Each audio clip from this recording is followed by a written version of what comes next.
My name is Brian Lauer. I'm an associate professor in the School of Environment and Natural Resources, and I teach Introduction to Environmental Science, which is a 3-credit-hour general education course here at Ohio State. We do a live face-to-face poster symposium just like you would have at a conference, and the students really enjoyed the interactions and having a final product there, their poster that they could present to their classmates, and then their classmates could conduct peer reviews, and you had this really dynamic interaction with the students. We were able to, last spring, put together a really successful virtual poster session where the students would put together a professional poster there that they would then record a presentation, and then in this virtual symposium their classmates would come on and look and listen and then conduct the peer reviews. So we tried to recreate that live setting for that virtual class so that the students could have that same experience as if they were right there in a live class. So the virtual poster symposium was set up entirely through Carmen Canvas.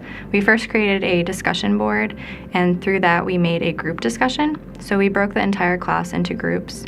We used the group assignment, so that automatically can do this for you. Same thing with peer reviews. It can automatically generate peer reviews for you, or you can manually do this. So by doing these two elements, it automatically did these for us, so we didn't have to do as much man work behind the scenes. Within the actual discussion boards, they would submit a poster. We recommend using a PDF file, and then they also would record an audio or video file. And this would just be a poster presentation, them going over their poster. And we recommended that they used the embedded media recorder within Carmen, and we gave them a detailed prompt on how to do this.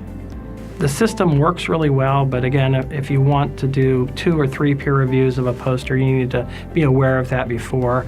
Also be aware of, are you going to collect videos, are you going to collect audios, are you going to collect high-resolution photographs? Whatever it is, just make sure you're aware of all of this and you've thought of all of these issues so that you can give really clear descriptions to the students.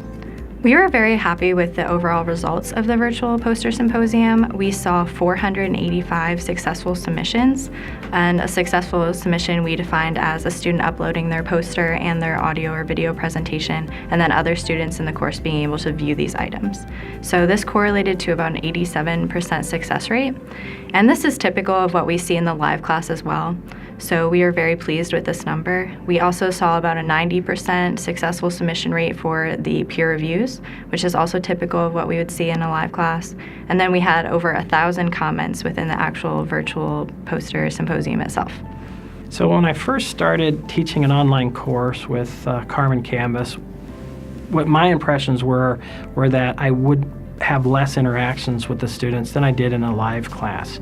I've actually seen that my interactions actually get more interactions with the online class. So from our experience, it worked really well. So we would encourage other professors to do a similar type of engagement activity, whether it's book chapters or a poster or an artifact or something that those students can create and then share that either through video or audio or photographs and then have that interaction with the students. We're going to be doing it again, and we're seeing other people use this as well. So overall, I think it's a really successful platform to really get student engagement.